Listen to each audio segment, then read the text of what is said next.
Good morning all of you. Welcome to Dhruva competitive academy. Sindhu నాగరికతకి సంబంధించి last క్లాస్లో sites, Sindhu నాగరికత యొక్క పట్టణాల గురించి చెప్తూ మధ్యలో స్టాప్ చేయడం జరిగింది. తర్వాత నెక్స్ట్ సైట్ ఏంటంటే సూత్క జందార్ అండి. సూత్క జందార్ అనేది పాకిస్తాన్లోని బలూచిస్తాన్లో ఉంది. ఇంపార్టెంట్, గుర్తుపెట్టుకోండి. తర్వాత సింధు నాగరికత కాలంలో ఇది ఒక ఓడరేవు అండ్ పోర్ట్ అండ్ వాణిజ్య కేంద్రంగా కూడా డెవలప్ అయింది. ఇక్కడ లభ్యమైనటువంటి అవశేషాలు ఏంటంటే రాతితో కట్టినటువంటి రక్షణ గోడ అండి, ఫోర్టిఫికేషన్ వాల్. సింధు నాగరికతలోని ఇతర పట్టణాలు సాధారణంగా ఇటుకలతో నిర్మితమైతే ఇక్కడ పట్టణం చుట్టూ భారీ రాతి గోడలు ఉండటం అనేది కనిపిస్తుంది. ఇది శత్రువుల నుంచి రక్షణ కోసం లేదా సముద్ర దాడుల నుంచి రక్షణ కోసం నిర్మించి ఉండొచ్చు. ఇంపార్టెంట్ అంటే బెలూచిస్తాన్లో ఉంది ఇది సూత్క జందార్. ఇక్కడ మనకి దొరికింది ఏంటంటే ఫోర్టిఫికేషన్ వాల్ అండి. అంటే నగరం చుట్టూ, పట్టణం చుట్టూ రాతితో, జనరల్గా మిగతా దాంట్లో ఇటుకలతో నిర్మిస్తే ఇక్కడ భారీ రాతి గోడలు అనేవి కనిపిస్తాయి. తర్వాత కోట మరియు దిగువ పట్టణం. ఇక్కడ పట్టణం రెండు భాగాలుగా, అన్ని పట్టణాల్లాగే రెండు భాగాలుగా విభజించబడింది. ఒకటి ఎత్తైన కోట, రెండోది సాధారణ ప్రజలు నివసించేటటువంటి దిగువ పట్టణం. తర్వాత రాగి గొడ్డలు దొరికాయండి. ఇక్కడ తవ్వకాల్లో రాగితో చేసినటువంటి గొట్టళ్ళు మరియు ఇతర పనిముట్లు లభించాయి. ఇక్కడ మీరు ప్రధానంగా గుర్తుపెట్టుకోవాల్సింది ఏంటంటే ఎక్కడుంది సూత్క జందార్, పాకిస్తాన్లోని బలూచిస్తాన్లో ఉంది. అండ్ ఫోర్టిఫికేషన్ వాల్, రాతితో కట్టినటువంటి రక్షణ గోడ. తర్వాత ద మోస్ట్ ఇంపార్టెంట్ లోథాల్ అండి. దీని మీద నుంచి క్వశ్చన్ అడుగుతారు, చాలా చాలా ఇంపార్టెంట్. ఈ లోథాల్నే మాంచెస్టర్ ఆఫ్ హరప్పా అని కూడా అంటారు. అంటే హరప్పా నాగరికతకి మాంచెస్టర్ లాంటిది, మాంచెస్టర్ ఆఫ్ హరప్పా అని అంటారు. గుజరాత్లోని అహ్మదాబాద్ జిల్లాలో సబర్మతి నది మరియు సబర్మతి ఉపనది అయినటువంటి భగోవా నదుల మధ్య గల్ఫ్ ఆఫ్ కంబెట్లో దగ్గరలో ఉంది ఇది. దీన్ని మినీ హరప్పా అంటారు లేదా కాస్మోపాలిటన్ సిటీ అంటారు. ఎందుకంటే ఇక్కడ అన్ని రకాలైనటువంటి విదేశాలకు చెందినవారు, ఇతర మనుషులు అందరూ కూడా ఇక్కడ నివసిస్తారు. ఎందుకంటే సింధు నాగరికతలో ప్రధానమైనటువంటి వాడరేవు లోథాల్ కాబట్టి ఇది గుజరాత్లో ఉంది. అంటే విదేశీ వ్యాపారానికి ప్రసిద్ధిగాంచినటువంటి నగరం కాబట్టి దీన్ని మాంచెస్టర్ ఆఫ్ హరప్పా అంటారు. తర్వాత మినీ హరప్పా అని కూడా అంటారు, లేదా కాస్మోపాలిటన్ సిటీ అని కూడా అంటారండి. Very important. ఎక్కడ ఉందంటే గుజరాత్లో ఉంది. స్టేట్ చాలా ఇంపార్టెంట్, డైరెక్ట్గా అడుగుతాడు. మెయిన్ రివర్ ఏంటంటే భోగోవా రివర్ పక్కన ఇది ఉందండి. లోథాల్ అంటే గుజరాతీ భాషలో చనిపోయిన వారి దిబ్బ, మౌండ్ ఆఫ్ ద డెడ్. గతంలో మొహంజదారో గురించి మనం అలా మాట్లాడుకున్నాం. మొహంజదారో అంటే మౌండ్ ఆఫ్ డెడ్ అని మాట్లాడుకున్నాం. అలాంటి అర్థమే లోథాల్ కూడా ఉంది. గుజరాతీలో మనకి లోథాల్ని చనిపోయిన వారి దిబ్బ, మౌండ్ ఆఫ్ డెడ్ అని కూడా పిలుస్తారు. మొహంజదారో పేరుకు కూడా ఇదే పేరుంది. అంటే మౌండ్ ఆఫ్ డెడ్ అనేటటువంటి పేరు ఉన్నటువంటి నగరాలు ఏంటంటే ఒకటి మొహంజదారో, రెండోది లోథాల్ అండి. ఇది ప్రపంచంలోనే మానవ నిర్మితమైనటువంటి మొట్టమొదటి కృత్రిమ ఓడరేవు. Very very important. డైరెక్ట్గా మానవుడు నిర్మించినటువంటి మొట్టమొదటి కృత్రిమ ఓడరేవు. ఎక్కడ? ప్రపంచంలోనే మానవ నిర్మిత మొట్టమొదటి కృత్రిమ ఓడరేవు ఇది. దీని ద్వారా సింధు ప్రజలు మెసొపొటేమియా, ఈజిప్ట్ మరియు పర్షియా దేశాలతో సముద్ర మార్గం ద్వారా వ్యాపారం చేసేవారు. ఇది ప్రపంచంలో మొట్టమొదటి టైడల్ పోర్ట్ అండి. Very very important. అలల ఆధారంగా పనిచేసేటటువంటి టైడల్ పోర్ట్ చాలా ఇంపార్టెంట్. ఇది డైరెక్ట్ క్వశ్చన్ అండి. ప్రపంచంలోనే మానవ నిర్మితమైనటువంటి మొట్టమొదటి కృత్రిమ ఓడరేవు ఏంటంటే లోథాల్. అండ్ ప్రపంచంలోనే మొట్టమొదటి టైడల్ పోర్ట్ ఏంటంటే లోథాల్ అండి. నదీ ప్రవాహాన్ని నియంత్రించడానికి, ఓడలు రావడానికి వీలుగా ఒక అద్భుతమైనటువంటి ఇంజనీరింగ్ నైపుణ్యాన్ని ఇక్కడ ఉపయోగించారు. ఓడలు వచ్చి పోవడానికి, నదీ ప్రవాహాన్ని నియంత్రించడానికి, వీటన్నింటికి. మిగిలిన సింధు పట్టణాల మాదిరిగానే లోథాల్లో కూడా కోట మరియు దిగువ పట్టణం, సిటాడల్ అండ్ లోవర్ టౌన్ ఉంటాయి. అయితే లోథాల్లో కోట మరియు దిగువ పట్టణం ఒకే రక్షణ గోడ లోపల ఉండటం విశేషం. అంటే జనరల్గా మనకి కోట ప్రాంతానికి సపరేట్గా ఉంటుంది, దిగువ ప్రాంతం సపరేట్గా ఉంటుంది. కానీ ఇక్కడ ఏంటంటే కోట ప్రాంతానికి మరియు దిగువ ప్రాంతానికి రెండింటికి ఈ ఫోర్టిఫికేషన్ వాల్, రక్షణ గోడ అనేది ఒకే రక్షణ గోడ లోపల అనేవి మనకి ఉండడం జరిగింది. జనరల్గా కోటకి చుట్టూ రక్షణ గోడ అని ఉంటుంది, కానీ ఇక్కడ ఏంటంటే కోట అండ్ దిగువ నగరం రెండు కూడా ఒకే రక్షణ గోడతో కప్పిబడి ఉంటాయన్నమాట. ఇది మనకి Lothal. Very important, direct question అండి. Manchester of Harappa, Gujarat, Bhogava river, తర్వాత మౌండ్ ఆఫ్ డెడ్ అంటారు. ప్రపంచంలో మొట్టమొదటి కృత్రిమ ఓడరేవు, ప్రపంచంలో మొట్టమొదటి టైడల్ పోర్ట్. అదేవిధంగా ఇక్కడ దిగువ పట్టణం మరియు లోతాల్ కోట రెండు కూడా ఒకే ఫోర్టిఫికేషన్ వాల్ కలిగి ఉంటాయి. అండ్ వీధి గుమ్మాలు కలిగిన వీధి వైపు గుమ్మాలు కలిగినటువంటి ఏకైక నగరం అండి. Very very important. ఇక్కడ హరప్పాలో వీధి వైపు ఎక్కడ కూడా గుమ్మాలు ఉండవు. వీధి వైపు జనరల్గా ఏంటంటే వీధిదైతే వీధి ఇలా ఉంటే వీధి వైపు గుమ్మాలు అనేవి జనరల్గా ఎక్కడ ఉండవు హరప్పాలో. మన హౌస్ కట్టుకునేటప్పుడు అటువైపు ఇటువైపు ఉంటే వీధి వైపు గుమ్మాలు తెరిచి ఉండడం అనేది హరప్పాలో లేదు. హరప్పాలో ఎక్కడ ఉండదు. కానీ వీధి వైపు గుమ్మాలు ఉన్నటువంటి ఏకైక సిటీ ఏంటంటే లోథాల్ అండి. ఇది కూడా ఇంపార్టెంట్, గుర్తుపెట్టుకోండి. తర్వాత ఇక్కడ లభ్యమైనటువంటి అవశేషాలు చూస్తే వరి పొట్టు వెరీ ఇంపార్టెంట్ అండి. సింధు నాగరికతలో వరి పండించినటువంటి ఆధారాలు లభించినటువంటి మొట్టమొదటి నగరం లోథాల్ అండి. యాక్చువల్గా ఏంటంటే వరి గురించి మనకి రెండు ఉంటాయి, ఒకటి లోథాల్, రెండోది రంగపూర్. రంగపూర్లో కూడా వరి పొట్టు లభించింది. అక్కడ ఆప్షన్స్లో ఇచ్చేటప్పుడు రెండు కూడా క్లియర్గా చూసుకొని జాగ్రత్తగా ఆన్సర్ చేయండి. ఇక్కడ వరి పండించినటువంటి ఆధారాలు లభించినటువంటి మొట్టమొదటి నగరం లోథాల్ అండి. వెరీ ఇంపార్టెంట్, ఇది చూసుకోండి. ఆప్షన్లో రంగపూర్ ఇచ్చినప్పుడు కూడా కొంచెం జాగ్రత్తగా చూసుకొని పెట్టుకోండి. తర్వాత పూసల కర్మాగారం, ఇక్కడ కూడా బీడ్ మేకింగ్ ఫ్యాక్టరీ ఉందండి. అక్కడ చనుహుదరలో మాట్లాడుకున్నాం. కానీ జనరల్గా ఏంటంటే పూసల మేకింగ్ అది మనకి పూసల తయారీ కేంద్రం ఫ్యాక్టరీ అని ఇచ్చేటప్పుడు మనకు ఆప్షన్లో చనుహుదర ఉంటే చనుహుదరనే పెట్టండి. That is the most important. గతంలో ప్రీవియస్లో కూడా క్వశ్చన్ ఇచ్చాడు, ఆన్సర్ చనుహుదర ఇచ్చాడు కాబట్టి జాగ్రత్తగా చూసుకోండి. ఇక్కడ విలువైన రాళ్లతో పూసలు తయారు చేసేటటువంటి పెద్ద పరిశ్రమ ఉండేది. తర్వాత ఇక్కడ ముద్రికలు దొరికేటటువంటి ముద్రికలు పర్షియన్ గల్ఫ్ ప్రాంతానికి చెందినటువంటి ముద్రికలు, అంటే పర్షియన్ గల్ఫ్ విదేశానికి చెందినటువంటి పర్షియన్ గల్ఫ్ ప్రాంతానికి చెందినటువంటి ముద్రికలు ఇక్కడ లభించాయి. విదేశీ వ్యాపారానికి ఇది బలమైనటువంటి ఆధారం. ఎందుకంటే లోథాల్ అంటే మనకి వాడరేవ్ కాబట్టి డెఫినెట్లీ విదేశీ ఆధారాలు ఉంటాయి. తర్వాత టెరకోట వస్తువులు, గుర్రం యొక్క టెరకోట బొమ్మ, వాడ బొమ్మ ఇక్కడ మనకి దొరికాయండి. వాడ అనేది మనకి విదేశీ వ్యాపారానికి గుర్తు కాబట్టి ఇక్కడ లోథాల్ని మనం చెప్పొచ్చు. గుర్రం యొక్క టెరకోట బొమ్మ, ఇది టెరకోట బొమ్మ అంటే మట్టితో తయారు చేసినటువంటి ఆధారం. మట్టితో తయారు చేసినటువంటి గుర్రం యొక్క టెరకోట బొమ్మని ఇక్కడ చెప్పారు. అయితే సింధు ప్రజలు గుర్రం వాడలేదు అని ఇటీవల కాలంలో చాలామంది చెప్తున్నారు.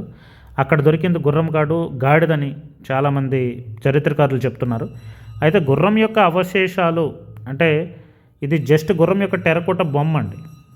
కానీ గుర్రం యొక్క అవశేషాలు కూడా లభ్యమయ్యాయని మనకి సూర్కటోడాలో తెలుస్తుంది.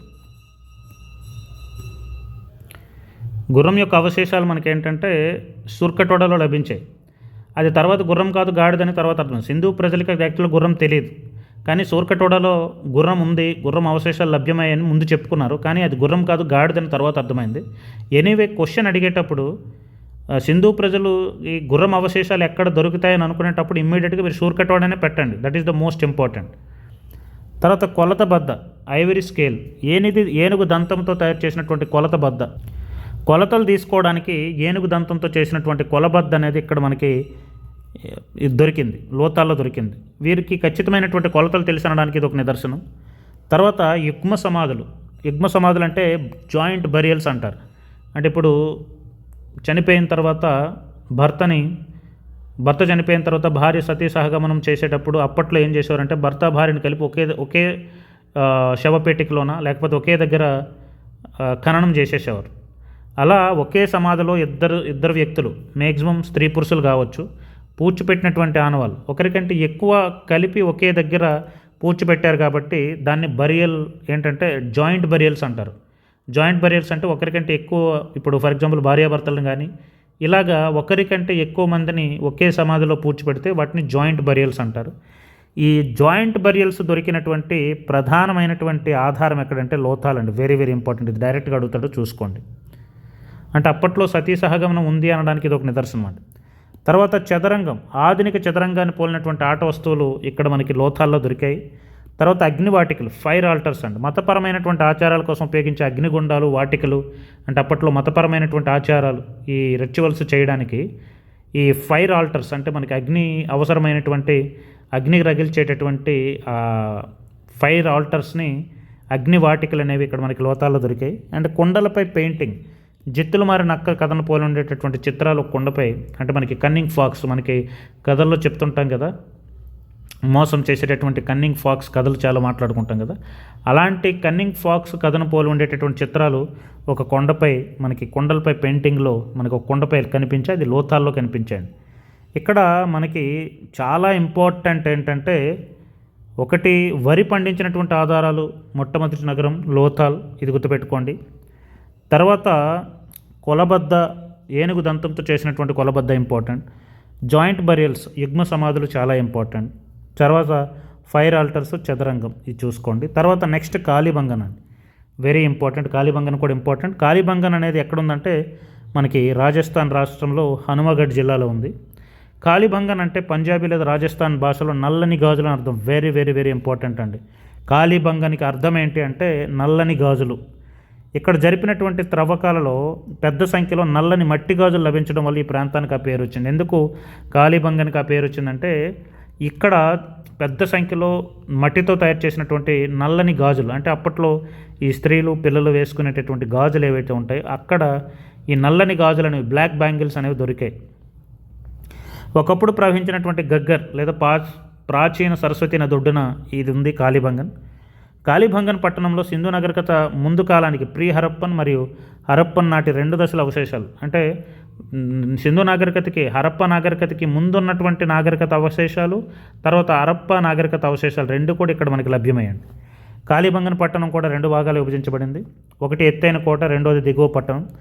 2 భాగాల చుట్టూ ఫోర్టిఫికేషన్, అంటే మనకి దిగువ పట్టణం చుట్టూ రక్షణ గోడ ఉంటుంది, అదేవిధంగా ఎత్తైన కోట చుట్టూ కూడా రక్షణ గోడ, రెండింటికి కూడా రక్షణ గోడలు ఉండడం అనేది ఇక్కడ ఉండేటటువంటి ప్రత్యేకత. ఇక్కడ లభ్యమైనటువంటి అవశేషాలు దున్నిన పొలం అండి, వెరీ ఇంపార్టెంట్ అండి. దున్నిన పొలం, ఫ్లగ్డ్ ఫీల్డ్. ప్రపంచ చరిత్రలోనే మొట్టమొదటి దున్నిన పొలం ఆనవాళ్ళు కాళీబంగన్లోనే లభించాయి. Very very important.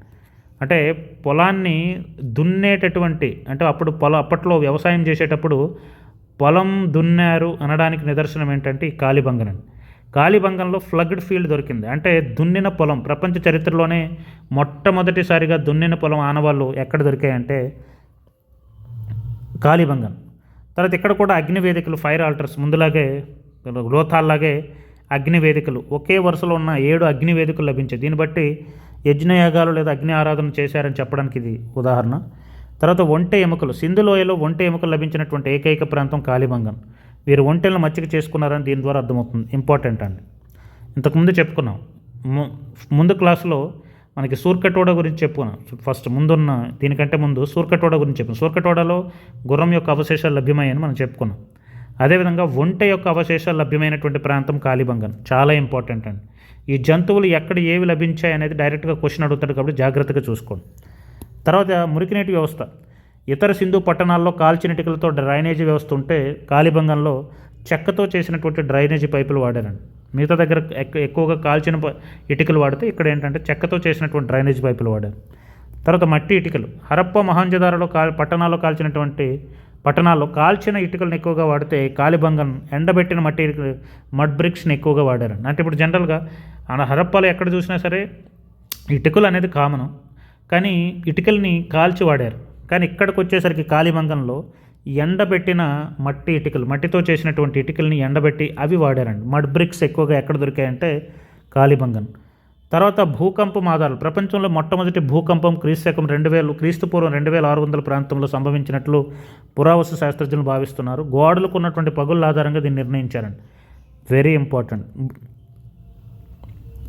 సింధు నాగరికత కాలంలో భూకంపం యొక్క ఆధారాలు లభ్యమైనటువంటి ప్రాంతం ఏంటంటే కాళీబంగన్. తర్వాత సిలిండర్ ఆకారపు ముద్రలు. మెసపటోమియా నాగరికతలో వాడేటటువంటి సిలిండ్రికల్ అంటే సిలిండర్ ఆకారంలో ఉండేటటువంటి ముద్రలు అనేవి ఇక్కడ మనకి దొరికాయి. అంటే మెసపటోమియాతో ఉన్నటువంటి వ్యాపార సంబంధాలు ఇది మనకు తెలియజేస్తుంది. ఎందుకంటే మెసపటోమియాలో కూడా ఏంటంటే ఈ సిలిండర్ ఆకారంలో ఉండేటటువంటి ముద్రలు ఎక్కువగా వాడతారు, ఇక్కడ కూడా దొరికాయి. కాబట్టి మెసపటోమియాతో మనకి వీళ్ళకి వ్యాపార సంబంధాలు ఉన్నాయని చెప్పొచ్చు. తర్వాత ఇక్కడ శవపేటికలు 3 రకాలైనటువంటి సమాధులు లభ్యమయ్యాయి. ఒకటేమో గుండ్రటి సమాధులు, రెండోది చతురస్రాకారం, మూడోది శవపేటికలో ఉంచి పూడ్చిపెట్టేవి. అంటే ఇక్కడ 3 రకాలు ఉంది. ఒకటి గుండ్రంది, రెండోది ఏంటంటే చతురస్రాకారంది, మూడోది ఏంటంటే శవపేటికలో ఉంచి పూడ్చిపెట్టేటటువంటి శవపేటికలు కూడా దొరికినాయి. 3 రకాలైనటువంటి శవపేటికలు లభ్యమై. తర్వాత సర్పలేఖనం. సింధు నాగరికత యొక్క లిపి ఏంటి? సర్పలేఖనం. కుడి నుంచి ఎడమకి, మళ్ళీ ఎడమ నుంచి కుడికి పాము ఆకారంలో ఈ సర్పలేఖనం ఉంటుంది కదా. ఈ సర్పలేఖనం లిపిని ఎక్కడ కనుక్కున్నారంటే ఈ కాళీబంగంలో కనుక్కోవడం జరిగిందండి. ఇది ఇంపార్టెంట్, క్లియర్గా చూసుకోండి. మెయిన్ దున్నిన పొలం చాలా ఇంపార్టెంట్. తర్వాత ఒంటె ఆధారం, ఒంటె అవశేషాలు చాలా చాలా ఇంపార్టెంట్ అండి. తర్వాత నెక్స్ట్ బన్వాలి అండి. బన్వాలి హర్యానాలో ఉంది. ఏ రాష్ట్రంలో ఏది ఉందనేది కూడా క్లియర్గా చూసుకోండి. బన్వాలి హర్యానాలో ఉంది. ఒకప్పుడు ప్రవహించినటువంటి సరస్వతి నది, గగ్గర్ కాక్రా నది ఒడ్డున ఉంది. బన్వాలీలో సింధు నాగరికతకు చెందినటువంటి 3 దశల ఆధారాలు లభించాయి. అంటే హరప్ప నాగరికతకి ముందుది, హరప్ప నాగరికతకి అండ్ హరప్ప నాగరికత తర్వాత సంబంధించినటువంటి అవశేషాలు కూడా లభ్యమయ్యాయి. ఇక్కడ ఉండేటటువంటి అవశేషాలు మట్టి నాగలి నమూనా, టెరకోటా ఫ్లగ్. ఇక్కడ మనకి కాళీబంగంలో దున్నిన పొలం లభ్యమైంది. ఇక్కడ ఏంటంటే మట్టి నాగలి, అంటే భూమిని దున్నడానికి ఉపయోగించేటటువంటి ఏం ఉపయోగిస్తాం? నాగలి ఉపయోగిస్తాం కదా, దాన్ని మట్టితో తయారు చేసినటువంటి టెరకోటా బొమ్మ అనేది ఒకటి లభ్యమైంది. తర్వాత బార్లీ గింజలు, వెరీ ఇంపార్టెంట్. అత్యంత నాణ్యమైనటువంటి బార్లీ గింజలు. సింధు ప్రజల యొక్క ప్రధానమైనటువంటి ఆహారంలో బార్లీ ఒకటి, కాబట్టి నాణ్యమైనటువంటి బార్లీ గింజలు అనేవి ఇక్కడ లభ్యమయ్యాయి. తర్వాత పట్టణ ప్రణాళిక. హరప్ప మొహంజదారో లాగా ఇక్కడ గ్రిడ్ పద్ధతి అనేది అత్యంత ఖచ్చితంగా పాటించలేదు. ఇక్కడ వీధులు అనేవి రేడియల్, అంటే మనకి వృత్తాకారంగా మనకి వీధులు నిర్మించబడి, అంటే ఇది పర్టికులర్గా ఏంటంటే వృత్తాకారంలో నిర్మించబడినటువంటి నగరం అండి. ఇంపార్టెంట్ ఇది. ఏంటి? బన్వాలి వృత్తాకారంలో, సింధు నాగరికతలో వృత్తాకారంలో నిర్మించబడినటువంటి నగరం ఏంటంటే బన్వాలి. అండ్ గ్రిడ్ సిస్టమ్ని కరెక్ట్గా ఫాలో అవ్వనటువంటి నగరం కూడా. గ్రిడ్ సిస్టమ్ అంటే ఏంటంటే పర్పెండిక్యులర్లో ఇవి ఇలా ఉంటే, కానీ ఇక్కడ అలా లేదు, వృత్తాకారంలో ఉంటాయి ఇక్కడ. తర్వాత మురిగినీటి పారుదల లేనటువంటి ఏకైక నగరం, very very important, direct question అడుగుతాడండి. Drainage system. మొత్తం సింధు నాగరికతలో ప్రతి ప్రాంతంలో కూడా డ్రైనేజ్ సిస్టమ్ ఉంటుంది, కానీ ఇక్కడ డ్రైనేజ్ సిస్టమ్ లేదు. మురిగినీటి పారుదల లేని ఏకైక నగరం. తర్వాత ఇక్కడ వెండి, రాగి, సెమీ ప్రేషియస్ రాళ్ళు, లాపిస్ లజూలి, కార్నెలియన్ చేసినటువంటి పూసలు, బంగారం, వెండి, రాగి అండ్ రాళ్ళు, విలువైనటువంటి రాళ్ళతో చేసినటువంటి పూసలు ఇక్కడ లభ్యమయ్యాయి. ఇక్కడ ప్రధానంగా మీరు గుర్తుపెట్టుకోవాల్సింది ఏంటంటే మట్టి నాగలి, టెరకోటా ఫ్లగ్ ఇది ఒకటి, బార్లీ గింజలు ఒకటి. తర్వాత వృత్తాకారంలో నిర్మించబడినటువంటి నగరం, మురుగునీటి పారుదల లేనటువంటి ఏకైక నగరం. తర్వాత నెక్స్ట్ సూర్కటోడా, ఇది గుజరాత్లో ఉంది. ఇతర హరప్ప నగరాల కంటే సూర్కటోడా కొంచెం భిన్నంగా ఉంటుంది. ఒక చిన్న కోట లాంటి నిర్మాణం ఇది. ఈ పట్టణం మొత్తం రాతి గోడలతో నిర్మించబడినటువంటి కోట. ఇక్కడ మిగతా అన్నీ ఏంటంటే నార్మల్గా ఇటుకలతో గోడలు నిర్మిస్తే, ఇక్కడ రాతి గోడతో నిర్మించారు. ఇతర హరప్ప నగరాలు ఇటుకలను ఎక్కువగా వాడితే ఇక్కడ రాళ్ళను ఎక్కువగా వాడారండి. తేడా చూసుకోండి. వెరీ ఇంపార్టెంట్ గుర్రం అవశేషాలండి. డైరెక్ట్ క్వశ్చన్, ప్రీవియస్లో ఎక్కువ సార్లు అడిగేటటువంటి క్వశ్చన్ ఇది. మనకి హరప్ప నాగరికతలో, సింధు నాగరికతలో గుర్రం అవశేషాలు ఎక్కడ లభ్యమయ్యాయి అంటే మనం డైరెక్ట్గా చూడాల్సింది హార్స్ రిమైన్స్. గుర్రం అవశేషాలు ఎక్కడంటే సూర్కటోడా. సాధారణంగా ఇక్కడ ఏంటంటే సింధు ప్రజలకి గుర్రం తెలియదు అంటారు, కానీ ఇక్కడ గుర్రం దవడలు, ఇతర అవశేషాలు కూడా లభించడం ఒక పెద్ద చర్చకు దారితీసింది. కాకపోతే తర్వాత ఇది గాడిదని అనుకుంటున్నారు. అయినా క్వశ్చన్ ఇచ్చేటప్పుడు సింధు నాగరికత కాలంలో గుర్రం యొక్క అవశేషాలు ఎక్కడ లభ్యమయ్యాయంటే మనకి డైరెక్ట్గా సూర్కటోడా అనే మనం ఆప్షన్ పెట్టాలి. This is the most important question, ప్రీవియస్గా చాలాసార్లు అడిగా. తర్వాత కుండ సమాధులు లభ్యమయ్యండి, పాట్ బరియల్స్ అంటారు.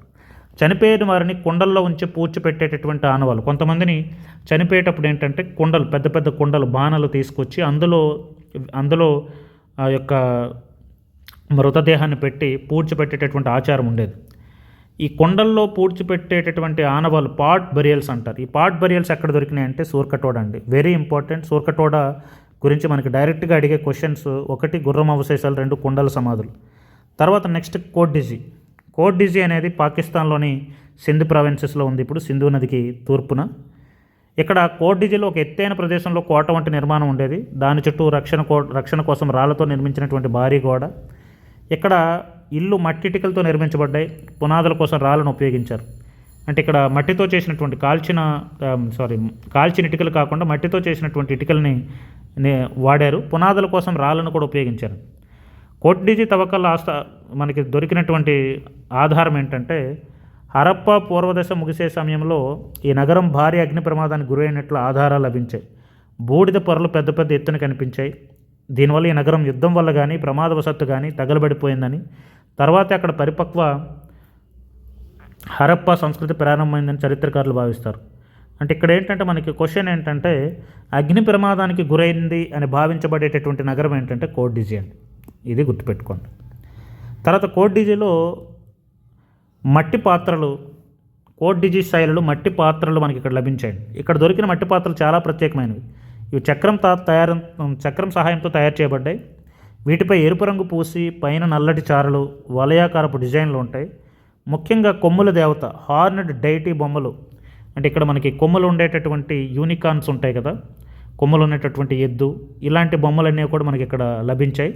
ఈ కుండల మీద కుండలు ఏంటంటే జనరల్గా కుండలు వాడడం వేరు. ఇప్పుడు కుండలు డైరెక్ట్గా చక్రంతో తయారు చేసినటువంటి కుండలు నేరుగా వాడడం వేరు. కానీ కుండల్ని కొంచెం అలంకారప్రాయంగా తయారు చేసి వాటి మీద రంగులు, అదేవిధంగా డిజైన్స్, వివిధ రకమైనటువంటి డిజైన్స్ అండ్ ఆ కాలంలో చూసేటటువంటి జంతువుల బొమ్మలు ఇవన్నీ చిత్రీకరించుకునేవారు.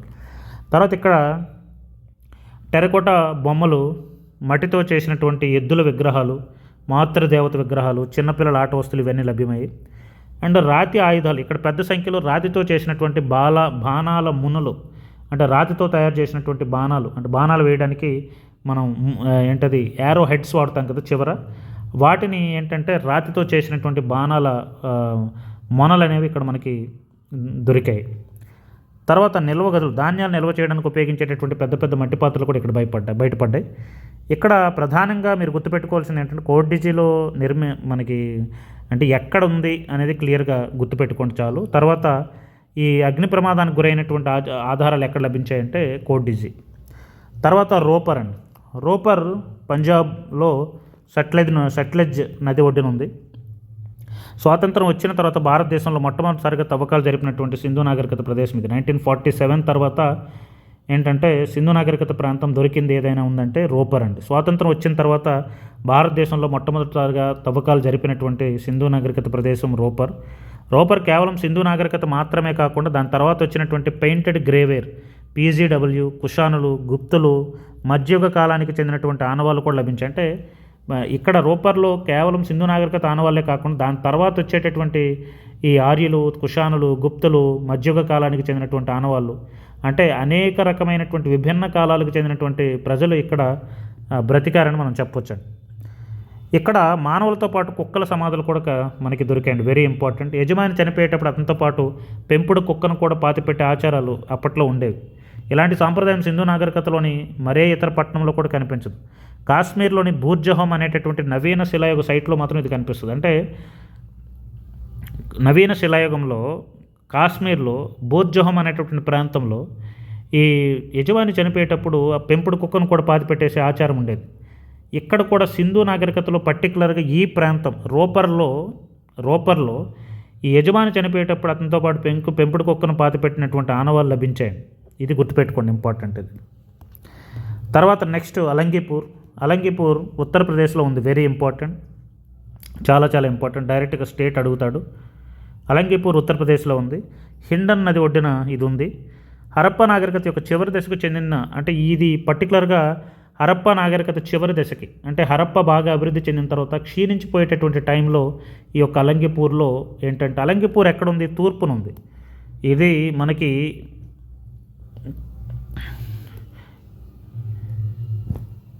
ఇక్కడ మనకి ఇండియా దగ్గరికి వచ్చేసరికి ఇండియాలో మనకి జనరల్గా ఏంటంటే సింధు నది ప్రాంతం ఇది ఇక్కడ ముందు అభివృద్ధి చెందింది. కానీ అలంగీపూర్ దగ్గరికి వచ్చేసి అలంగీపూర్ ఎక్కడ ఉంది? యూపీలో ఉంది. అంటే సింధు నాగరికత తూర్పు వైపు కంప్లీట్గా విస్తరిస్తున్నటువంటి ప్రాంతం ఇది. ఎందుకంటే ఈ హరప్పా కాలంలో వెస్ట్రన్ మధ్య భారతదేశంలో ఈ యొక్క వాయువ్య భారతదేశంలో సింధు నాగరికత బాగా డెవలప్ అయింది. కానీ హరప్ప పరిణితి చెందిన తర్వాత క్షీణించిపోయే దశకు వచ్చేసరికి ఏంటంటే ఈ ప్రాంతం ఏంటంటే నీటి కరువు రావడం, అదేవిధంగా విపత్తుల వల్ల ప్రాబ్లం అవ్వడం వల్ల ఏంటంటే ప్రజలు వెస్ట్ నుంచి ఈస్ట్ వైపుకి ఏంటంటే అలాగా ముందుకి పరిణామం చెందేటటువంటి క్రమం ఇది. కాబట్టి ఇక్కడ ఏంటంటే హరప్ప యొక్క నాగరికత ఇప్పుడు అందుకే అలంగిపూర్ ఉత్తరప్రదేశ్లో ఏర్పడడానికి కూడా కారణం అదే. ఎందుకంటే వెస్ట్ నుంచి ఈస్ట్కి అంటే ఈ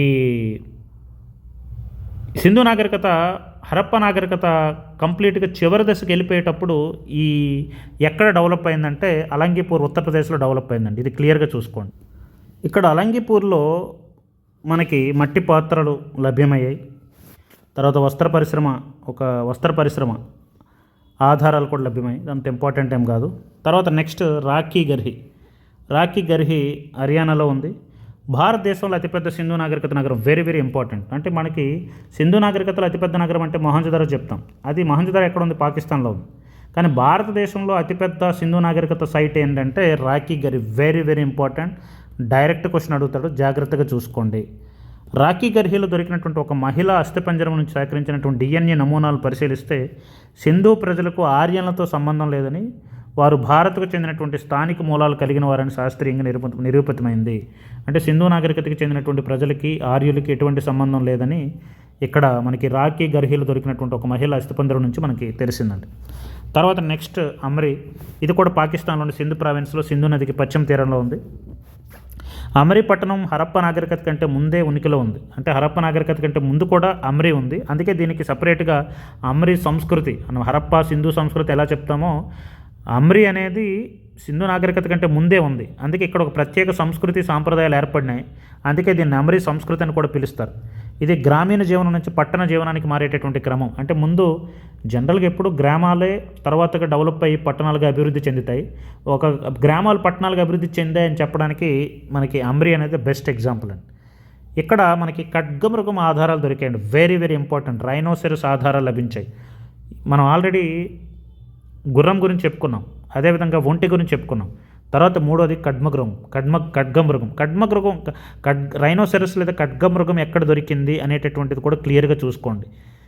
ముందు మనం చెప్పుకున్నటువంటి జంతువుల అవశేషాలు ఇక్కడ, ఈ ఖడ్గమృగం యొక్క అవశేషాలు, ఒంటి యొక్క అవశేషాలు, అదేవిధంగా గుర్రం యొక్క అవశేషాలు ఎక్కడ ఏది ఉందనేది ఒకసారి క్లియర్గా గుర్తుపెట్టుకోండి, చాలా ఇంపార్టెంట్. సింధు నాగరికత ప్రదేశంలో ఖడ్గమృగం ఉనికిని సంబంధించినటువంటి ఆధారాలు లభించినటువంటి ఏకైక ప్రాంతం అమ్రి అండి. తర్వాత ఇక్కడ ప్రత్యేకమైనటువంటి కుండలు, ఇక్కడ కూడా సెపరేట్గా మనకి ప్రత్యేకమైనటువంటి ఇక్కడ కూడా మృన్మయ పోటరీ లభించాయి. వీటిని అమ్రివేర్ అంటారు. అంటే ఇక్కడ ఇది ఒక రకమైనటువంటి శైలి. ఇవి చేతితో చేసినవి మరియు చక్రంతో చేసినవి రెండు కూడా ఉన్నాయి. వీటిపై ఎరుపు నలుపు రంగులతో జామెట్రిక్ ప్యాటర్న్స్ అంటే మనకి రేఖాకృతులు కూడా గీయడం జరిగింది. తర్వాత ఇక్కడ కూడా ధాన్యాగారం, ధాన్యాన్ని నిల్వ చేయడానికి ఉపయోగించే నిర్మాణాలు ఇక్కడ డెవలప్ ఉన్నాయి. మూపురం ఉన్నటువంటి ఎద్దు ముద్రిక ఏదైతే మనకి ఉందో, మూపురం ఉన్నటువంటి ఎద్దు ముద్రిక, యూనికార్న్ ముద్రిక కూడా ఇక్కడ లభించింది. తర్వాత నెక్స్ట్ రంగపూర్ అండి. రంగపూర్ అనేది గుజరాత్లో ఉంది. భాదర్ నది ఒడ్డున ఉంది. ఇక్కడ వరిపట్టు లభించిందండి. ముందు మనం చెప్పుకున్నాం వరిపట్టు గురించి, లోథాల్లో మనం చెప్పుకున్నాం. ఇక్కడ కూడా మనకి రంగపూర్లో వరిపొట్టు లభించింది. సింధు ప్రజలు వరి పండించారు అనడానికి ఇది ఒక నిదర్శనం. ఇది లోథాల్లో కూడా వరి యొక్క ఆనవాళ్ళు లభించాయి. సింధు నాగరికతలోని మిగతా పట్టణాల్లో ముద్రికలు అధికంగా లభిస్తే రంగపూర్లో మాత్రం ముద్రికలు లభించలేదు. అంటే మనకి వీళ్ళ యొక్క సీల్స్ ముద్రికలు ఏవైతే ఉన్నాయో ఇక్కడ మిగతా పట్టణాల్లో ముద్రికలు ఉన్నా సరే ఇక్కడ రంగపూర్లో మాత్రం ముద్రికలు లభించలేదు. సాధారణంగా హరప్ప పట్టణాల్లో కనిపించే మాతృదేవత విగ్రహాలు కూడా ఇక్కడ కనిపించలేదు. ఇది మనకి సింధు నాగరికత యొక్క మొత్తం సైట్స్, అవి ఎక్కడ ఏవి లభ్యమై ఉండడానికి మొత్తం ఆధారాలు అండి. అవి చాలా క్లియర్గా జాగ్రత్తగా గుర్తుపెట్టుకోండి. దీని నుంచే క్వశ్చన్ వస్తుంది అన్నమాట. తర్వాత నెక్స్ట్ సింధు నాగరికత యొక్క పట్టణ ప్రణాళిక, టౌన్ ప్లానింగ్ ఆల్రెడీ మనం మాట్లాడుకున్నాం. ఒకసారి మనకి ఇంపార్టెంట్ ఎక్కడి నుంచి మనకి క్వశ్చన్ వస్తే చూడండి. సింధు నాగరికత సమకాలీన నాగరికతలైనటువంటి మెసొపటోమియా, ఈజిప్ట్ కంటే కూడా మిన్నగా ఉండడానికి ప్రధానమైనటువంటి కారణం అద్భుతమైనటువంటి పట్టణ ప్రణాళిక, టౌన్ ప్లానింగ్ అండి. ఇక్కడ పట్టణ ప్రణాళికలో గ్రిడ్ సిస్టమ్ ఉంటుంది. గ్రిడ్ సిస్టమ్ అంటే వీధులు ఒకదానికోటి లంబకోణంలో 90 డిగ్రీస్లో ఖండించుకుంటాయి. అంటే ఒక సిస్టమేటిక్గా ఏంటంటే వీధులన్నీ వరుసగా ఉంటాయి. నెక్స్ట్ ఒకదానికొకటి ఈ వీధులు అనేవి కూడా ఏంటంటే 90 డిగ్రీస్లో ఖండించుకుంటాయి. ఈ విధంగా ఉన్నదాన్ని ఏమంటారంటే గ్రిడ్ సిస్టమ్ అంటారు. అప్పట్లో మనకి ఇన్ని వేల సంవత్సరాల క్రితమే ఇక్కడ గ్రిడ్ సిస్టమ్ని యూటిలైజ్ చేశారు. ఆధునిక కాలంలో ప్రధానంగా మన భారతదేశంలో ఈ గ్రిడ్ సిస్టమ్ ఆధారంగా నిర్మించబడినటువంటి ప్రస్తుత నగరం ఏంటంటే చండీగఢ్. చండీగఢ్ కూడా అలాగే నిర్మించారండి. ఈ నగరం ఈ విధంగా గ్రిడ్ సిస్టంలో దీర్ఘచతురస్రాకార బ్లాకులుగా విభజించబడింది. ముందే చెప్పుకున్నట్టు గ్రిడ్ సిస్టమ్ ఇలా ఒకదానికొకటి ఖండించుకునేటప్పుడు ఏంటంటే ఇలా బ్లాక్స్ అనేవి మనకి ఏర్పడతాయండి. తర్వాత నగరాన్ని రెండు రకాలుగా విభజించారు. ముందే చెప్పుకున్నాం. ఎగువ పట్టణం సిటాడెల్ అంటారు, దిగువ పట్టణంలో లోవర్ టౌన్ అంటారు. ఇది పశ్చిమ దిశలో ఎత్తైన వేదికపై నిర్మించబడేవి. ఇది సిటాడెల్ కోట అనేది. ఇందులో పాలక వర్గం పాలకులు ఇక్కడ ప్రధానంగా పాలకులు, అదేవిధంగా ధాన్యపు గిడ్డంగులు, పరిపాలన భవనాలు ఇక్కడ ఉంటాయి. దిగువ పట్టణంలో సామాన్య ప్రజలు, వ్యాపారులు, కార్మికులు వీళ్ళందరూ నివసించారు. వైశాల్యంలో పోలిస్తే కోట కంటే ఎగువ పట్టణం కంటే దిగువ పట్టణం అనేది పెద్దదిగా ఉంటుంది. ఎందుకంటే నివసించే వాళ్ళందరూ ఇక్కడే నివసిస్తారు కాబట్టి. బిల్డింగ్ మెటీరియల్స్ కాల్చిన ఇటుకలను వాడారండి. Very very important. ఇక్కడ సింధు నాగరికతలో కాల్చిన ఇటుకలు వాడారు. మెసొపటోమియాలో అయితే ఎండబెట్టిన ఇటుకలు వాడారు. రెండింటికి డిఫరెన్స్ చూసుకోండి. ఇటుకల నిష్పత్తి 4:2:1. ఒక పర్టికులర్ అంటే ఇటుకలు కూడా ఏంటంటే పొడవు, వెడల్పు, ఎత్తు అంతా కూడా ఏంటంటే 4:2:1లో ఉండేది. అంటే ఎగ్జాక్ట్ ఒక సైజుని యూజ్ చేశారండి. ఏకరూప పరిమాణంలో ఉండేటటువంటి ఇటుకలను ఉపయోగించారు. ఇటుకల పేర్చివేత విధానాన్ని, ఇంగ్లీష్ బాండింగ్ విధానాన్ని కూడా మొట్టమొదటిసారిగా ప్రవేశపెట్టారు. అంటే ఇటుకల్ని మనకి పేరుస్తారు కదా, ఒక పైన ఒకదాన్ని ఇలా పేర్చేటప్పుడు దీన్ని ఇంగ్లీష్ బాండింగ్ విధానం అంటారు. దీన్ని మొట్టమొదటిసారిగా ఉపయోగించింది కూడా ఏంటంటే ఇలా ఇటుకని ఒకదానితో ఒకటి పేర్చుకొని ఈ మధ్యలో గ్యాప్స్ని ఏంటంటే ఈ సిమెంటు లేదా మోటార్తో నింపడం ఇలా చేస్తారనమాట. ఈ ఇంగ్లీష్ బాండింగ్ విధానాన్ని కూడా మొదటిసారిగా ప్రవేశపెట్టారు. ఆ డ్రైనేజ్ సిస్టమ్ వెరీ ఇంపార్టెంట్. ప్రపంచంలో అత్యంత అధునాతనమైనటువంటి పురాతన మురుగునీటి వ్యవస్థ. అంటే ఇంట్లో వాడేటటువంటి వాటర్ అనేది మనకి కంప్లీట్గా బయటికి సక్రమంగా వెళ్ళిపోయేటటువంటి మురుగునీటి డ్రైనేజ్ సిస్టమ్ అనేది క్లియర్గా ఉండేది. ప్రతి ఇంట్లో స్నానాల గది, బాత్రూమ్ ఉండేది. అండ్ దాని నుంచి మురుగునీరు, వేస్ట్ వాటర్ అనేది వీధి కాలువల్లోకి వెళ్ళేలాగా ఏంటంటే కనెక్షన్ ఇచ్చేవాళ్ళు. కాల్చిన ఇటుకలతో కాలువలు నిర్మించి దానిపైన రాళ్లతో లేదా ఇటుకలతో కప్పేవారు. అంటే మనకి పైన కప్పడానికి రాళ్ళలో లేదా ఇటుకలు వాడేవారు. చెత్తను శుభ్రం చేయడానికి క్రమాంతరాల్లో మ్యాన్ హోల్స్ కూడా ఉండేవి. అంటే ఇప్పట్లో మనం వాష్రూమ్స్, బాత్రూమ్స్ కట్టుకునేటప్పుడు మ్యాన్ హోల్స్ ఎలా పెడుతున్నామో అక్కడ కూడా మ్యాన్ హోల్స్ కూడా వాడేవారండి. మురుగు కాలువల వ్యవస్థ సింధు నాగరికత జీవనంలో అత్యంత ప్రముఖమైనటువంటి విషయం. ఎందుకన్నా సమకాలీన నాగరికతలో ఈ వ్యవస్థ ఎక్కడా కనిపించదు. అంటే ఈ అండర్ గ్రౌండ్ డ్రైనేజ్ సిస్టమ్ కానీ, ఈ పర్టికులర్ మురుగునీటి వ్యవస్థ కానీ సమకాలీన ఏంటంటే నాగరికతలో ఎక్కడా కనిపించదు, సింధు నాగరికతలోనే కనిపిస్తుంది. నగర నిర్మాణ శైలిని గమనించట్లయితే నగర జీవనంలో ఉండే తారతమ్యాన్ని తెలియజేసే విధంగా ఉన్నత వర్గాలు చెందినటువంటి ఇల్లు పెద్దవిగాను, తక్కువ స్థాయి వర్గాలు చెందినటువంటి ఇల్లు నగరానికి కొంచెం దూరంలో చిన్నవిగా కనిపిస్తాయి. అంటే ఆ కాలంలో ప్రజల మధ్య పెద్ద చిన్న అనేటటువంటి భేదాలు ఉన్నాయా లేదంటే అప్పట్లో కూడా ఉన్నాయండి. ఈ సమాజంలో ఉండేటటువంటి తారతమ్యాలు అనేవి సింధు నాగరికత కాలంలో కూడా ఉన్నాయని చెప్పడానికి ఇది ఒక నిదర్శనం. తర్వాత రెసిడెన్షియల్ బిల్డింగ్స్, గృహ నిర్మాణం. సామాన్య ప్రజలు ఏంటంటే 1 లేదా 2 అంతస్తులు ఇల్లులు కట్టుకునేవారు. ప్రతి ఇంట్లో కూడా ఒక పెరడు ఉండేదండి. దాని చుట్టూ గదులు ఉండేవి. దాని చుట్టూ గదులు ఉండేవి. ప్రైవసీకి ప్రాధాన్యత ఇచ్చేవారు. ప్రధాన వీధి వైపు కిటికీలు ఉండేవి కాదు. మెయిన్ వీధి వైపు కిటికీలు లేకుండా మనకి ఇంటి తలుపులను పక్క వీధుల్లోకి పెట్టుకునేవారు. అంటే అది ప్రైవసీ కోసం. తర్వాత ప్రతి ఇంట్లో సొంతంగా బావి, స్నానాల గది కూడా ఉండేది. తర్వాత వీధులు మరియు రహదారులు వెడల్పుగా 9 నుంచి 10 మీటర్లు ఉండేవి. వీధి మూలల్లో ఇటుకలను గుండ్రంగా చెక్కేవారు. తద్వారా ఎడ్ల బండు సులభంగా తిరగడానికి వీలేదు. అంటే మనకి టర్నింగ్స్లో ఏంటంటే గుండ్రంగా ఇటుకలు చెక్కి ఉంచేవాళ్ళు. దానివల్ల ఏంటంటే ఎడ్ల బండ్లు తిరగడానికి సులభంగా ఉండేది. తర్వాత మహాస్నాన వాటిక, great bath and very very important. దీని నుంచి క్వశ్చన్ ఇస్తాడు. మొహంజదారోలో ఉంది, ఆల్రెడీ మనం చెప్పుకున్నాం. ఇది దీర్ఘచతురస్రాక తటాకం. ఒక దీర్ఘచతురస్రాకారం ఉండేటటువంటి ఒక చెరువు లాంటిది, తటాకం లాంటిది. దీని పొడవు, వెడల్పు ఇదంతా ఇచ్చారు. తటాకంలో దిగడానికి ఉత్తర దక్షిణ దిశల నుంచి 2 వైపులు మెట్లు ఉన్నాయి. స్నానవాటిక చుట్టూ 3 వైపులు కూడా గదులు ఇచ్చారండి. అంటే స్నానం చేసుకొని రిచువల్స్ చేసుకునేటప్పుడు బట్టలు మార్చుకోవడానికి మనకి అంటే ఇప్పుడు ఫర్ ఎగ్జాంపుల్ మనం తీర్థయాత్రకి వెళ్ళేటప్పుడు స్నానం చేసేటప్పుడు అక్కడ వాష్రూమ్స్ పెడతారు కదా, అదేవిధంగా ఇక్కడ మనకి ఈ మతపరమైనటువంటి కార్యకలాపాలు చేసుకునేటప్పుడు స్నానాలు చేసుకోవడం, మహిళలకి బట్టలు మార్చుకోవడానికి సెపరేట్గా ఒక గదులు ఉండేవి. ఒక గదిలో పెద్ద బావి కూడా ఉంది. దాని ద్వారా తటాకంలోనికి దాంట్లో ఉండేటటువంటి నీటిని తటాకంలోకి పంపించేవాళ్ళు. ఎప్పటికప్పుడు మనకేంటంటే స్విమ్మింగ్ పూల్ టైప్లో, స్విమ్మింగ్ పూల్ ఎప్పటికప్పుడు వాటర్ మారుస్తూ ఉంటారు కదా, అలాగే ఈ తటాకంలోకి నీటి పంపించడానికి బావి ఉండేది. నీరు బయటికి లీక్ అవ్వకుండా ఉండడానికి ఇటుకల పైన బిటుమెన్ వెరీ ఇంపార్టెంట్ అండి. బిటుమన్ లేదా నల్లమందు జిగురుతో పూత పూశారండి. అంటే ఇక్కడ మనకి స్ట్రక్చర్ నిర్మించేటప్పుడు, తటాకం స్ట్రక్చర్ నిర్మించేటప్పుడు ఇక్కడ ఈ అడుగు పొరని మనం ఈ బిటుమన్ లేదా ఈ నల్లమందు జిగురుతో కప్పినప్పుడు ఏమవుతుందంటే వాటర్ అనేది కిందకి ఇంకిపోకుండా ఉంటుందన్నమాట. ప్రపంచంలో మొట్టమొదటి వాటర్ ప్రూఫింగ్కి ఇది తొలి ఉదాహరణ మొహంజదారో స్నానవాటిక. దీనిని కాల్చిన ఇటుకలు మరియు జిప్సం మోటార్తో నిర్మించారు. ఉపయోగించినటువంటి నీటిని బయటికి పంపడానికి ఒక భారీ కాలువ, అంటే మనకి వాటరు ఆల్రెడీ వాడినటువంటి వాటర్ని మళ్ళీ బయటికి పంపించడానికి బయటికి ఒక కాలువ అనేది నిర్మించుకున్నారు. ఈ కాలువ ద్వారా ఏంటంటే బయటికి వాటర్ అంతా మనకి వాడేసిన తర్వాత, చెత్త అయిపోయిన తర్వాత బయటికి పంపించేసి మళ్ళీ ఈ బావి ఉంటుంది కాబట్టి బావి ద్వారా మళ్ళీ ఈ వాటర్ ఇందులోకి ఫిల్ చేసుకునేవారు. ఇది కేవలం వ్యక్తిగత స్నానం కాకుండా మతపరమైనటువంటి ఆచారాల కోసం పవిత్ర స్నానాల కోసం ఉపయోగించేవారు.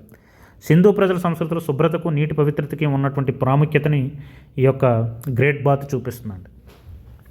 తర్వాత సింధు నాగరికత కాలం నాటి రాజకీయ వ్యవస్థను మనం పరిశీలిస్తే, అంటే సింధు నాగరికత కాలంలో ఎవరు పరిపాలించారు? రాజులు పరిపాలించారా, పురోహితులు పరిపాలించారా, ఎవరు పరిపాలించారని చూస్తే మొహంజదారోలో దొరికినటువంటి గడ్డం ఉన్నటువంటి వ్యక్తి, మనం ముందే చెప్పుకున్నాం కదా, బేర్డెడ్ మ్యాన్ స్టాట్యూ, నరేంద్ర మోడీ లాగా ఉంటారు కదా, ఆయన ఆ గడ్డం ఉన్నటువంటి వ్యక్తి ఆధారంగా స్టువర్ట్ పిగెట్ మరియు మార్టిమర్ వీలర్ వంటి వారు మెసపటోమియా తరహాలో ఇక్కడ కూడా పురోహిత రాజులు పాలించాలని భావించవచ్చు. అంటే ఇక్కడ రాజకీయ వ్యవస్థలో ఈ ఇంత అద్భుతమైనటువంటి సింధు నాగరికతను ఎవరు పరిపాలించారంటే పురోహితులు పరిపాలించారని భావించారు.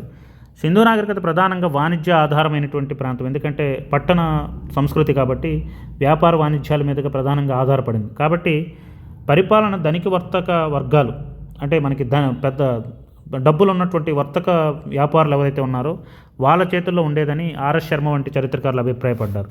హరప్ప, మొహంజదార్ల వంటి నగరాలు వేరువేరు రాష్ట్ర రాజధానులుగా ఉండేవి. అది ఒక సమాఖ్య వ్యవస్థ లాంటిది. అంటే సింధు నాగరికత పెద్దదైనా సరే ఏ ప్రాంతానికి ఆ ప్రాంతం స్వతహాగా పరిపాలన వ్యవస్థ ఉండేది, ఒక సమాఖ్య వ్యవస్థగా ఉండేది, ఒక కాన్ఫెడరసీగా ఉండేదని చరిత్రకారులు భావిస్తున్నారు. అయితే సింధు నాగరికతని ఎవరు పరిపాలించారనేది ఇక్కడికి కరెక్ట్గా తెలియదు. పురోహిత రాజులని, ధనిక వర్గాలని డిఫరెంట్ పర్సన్స్ ఒక్కొక్క విధంగా వ్యక్తీకరించారు. తర్వాత వీళ్ళ యొక్క ఆర్థిక వ్యవస్థ చూస్తే ప్రధానంగా వీరి యొక్క ఆర్థిక వ్యవస్థ వ్యవసాయం, పశుపోషణ, పరిశ్రమలు, వాణిజ్యంపై ఆధారపడింది. Agriculture very important. సింధు నాగరికత అంత డెవలప్ అవ్వడానికి ప్రధాన కారణం వ్యవసాయ రంగంలో సాధించినటువంటి విస్తృతమైనటువంటి అభివృద్ధి. సింధు ప్రజలు మనకి వ్యవసాయంలో టెక్నాలజీని వాడడం, ఋతువులను అనుసరించి వ్యవసాయం చేయడం, అదేవిధంగా నీటిపారుదల సౌకర్యాలు కల్పించుకోవడం మొదలైనటువంటి జ్ఞానాల వల్ల ఏంటంటే వ్యవసాయం పరంగా బాగా డెవలప్ అయ్యారు. వీళ్ళ ఆర్థిక వ్యవస్థకి వ్యవసాయం అనేది పెద్ద వెన్నెముకగా ఉంది. వీళ్ళు ప్రధానంగా పండించేటటువంటి పంటలు గోధుమలు, బార్లీని మరొక పేరు యవ అంటారు. బఠానీలు, నువ్వులు, ఆవాలు, ఆముదాలు పండించేవాళ్ళు. వీళ్ళకి చెరుకు పంట తప్పించి మిగతా పంటలన్నీ పండించారు. సింధు ప్రజలకు తెలియనటువంటి పంట ఏదంటే చెరుకు అండ్ పప్పు దినుసులు. చాలా ఇంపార్టెంట్, గుర్తుపెట్టుకోండి.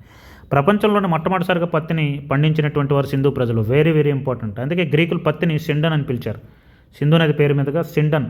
ప్రపంచంలో పత్తిని పండించినటువంటి మొట్టమొదటి ఎవరంటే సింధు నాగరికత ప్రజలు. వెరీ ఇంపార్టెంట్, డైరెక్ట్ క్వశ్చన్ గుర్తుపెట్టుకుని గతంలో ఇచ్చారు. అండ్ భూగర్భ జలాలను సురక్షితంగా బావుల ద్వారా వాడినటువంటి మొదటి నాగరికత కూడా ఇదే. అంటే భూగర్భ జలాలని బావులు తవ్వుకొని దాని ద్వారా వ్యవసాయానికి నీటిపారుదల కల్పించినటువంటి నాగరికత కూడా ప్రపంచంలో సింధు నాగరికత అండి.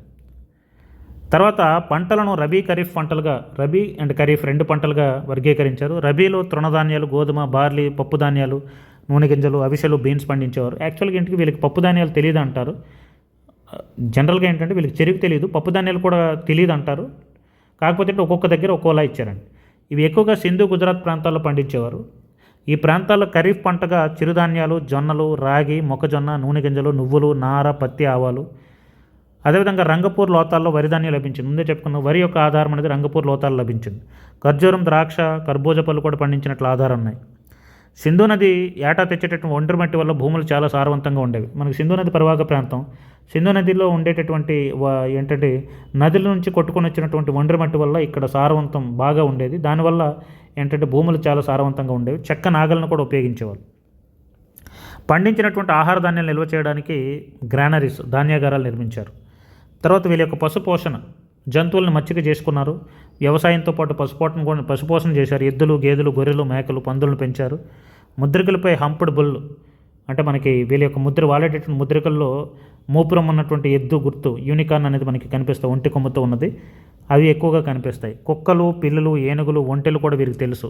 గుర్రం గురించి వీరికి అంతగా అవగాహన లేదు, ఆల్రెడీ చెప్పుకున్నాం. సూరకటోటలో గుర్రం ఎముకలు దొరికినప్పటికీ అది సాధారణంగా వాడకంలో లేదు, అది క్లియర్గా తెలియదు. తవ్వకాల్లో దొరికినటువంటి ఎముకల ఆధారంగా హరప్పా నాగరికత ప్రజలు మూపురం, ఎద్దు, అరక దున్నడానికి, బండి లాగడానికే కాకుండా మాంసాహారంగా కూడా ఉపయోగించేవారు.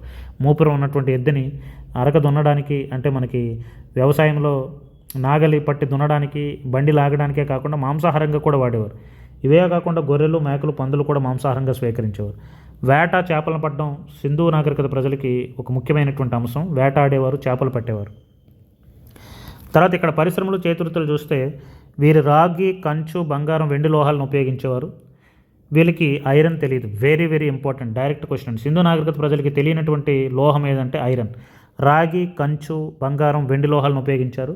రాగిని రాజస్థాన్లోని ఖేత్రి గనుల నుంచి తెచ్చుకునేవారు. ఇంపార్టెంట్ అండి, డైరెక్ట్ క్వశ్చన్, తర్వాత చూద్దాం. చనుహుదారు మరియు లోతాల్లో పూసల తయారీ కేంద్రాలు ముందే చెప్పుకున్నాం.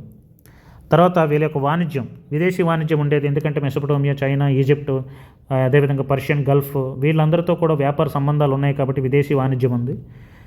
అంతర్గత వాణిజ్యం అంటే దేశం లోపల, అంటే నాగరికత లోపల, అంటే ఒక్క ప్రాంతం నుంచి ఒక్కొక్క ప్రాంతానికి జరిగేటటువంటి అంతర్గత వాణిజ్యం. రాగి, బంగారం, విలువైన రాళ్ళు, ఇవన్నీ మార్పిడి జరిగేది. వస్తువులకు బదులుగా వస్తువులు మార్చుకునేటటువంటి వస్తు మార్పిడి పద్ధతి, బార్టర్ సిస్టమ్ అమల్లో ఉంది. అప్పట్లో మనకి కరెన్సీ లేదు, బార్టర్ సిస్టమే ఉంది. అంటే వస్తువులకి వస్తువులు మార్చుకునేటటువంటి వస్తు మార్పిడి పద్ధతి అమల్లో ఉంది. విదేశీ వాణిజ్యం Mesopotamia, Iraq, Persia, Iran, Afghanistan, Oman దేశాలతో వ్యాపారం చేసేవారు. వాణిజ్యంలో మధ్యవర్తి కేంద్రాలుగా బహ్రెయిన్ అండ్ మక్కాన్, ఒమన్ తీరంలో కూడా మనకి మధ్యలో ఇవి సెంటర్ పాయింట్స్ అనమాట.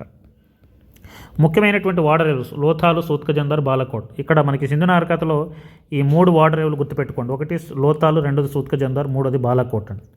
వీళ్ళు ప్రధానంగా ఎగుమతులు, ఇక్కడి నుంచి సింధు నాగరికతలో ఎగుమతులు చేసేది పత్తి. ఎందుకంటే ఇక్కడ ఎక్కువగా పత్తి పండేది. ధాన్యాలు, దంతపు వస్తువులు, అదేవిధంగా పూసలు, ఆభరణాలు, టెరకోట బొమ్మలు, కలప, ముఖ్యంగా టేకు కలపని ఓడల నిర్మాణం కోసం ఎగుమతి చేసేవారు.